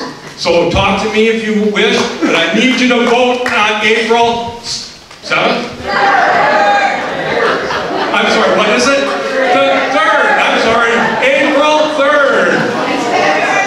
And February 20th, because we have an important Supreme Court race going on and you need to choose a candidate for that as well. Thank you.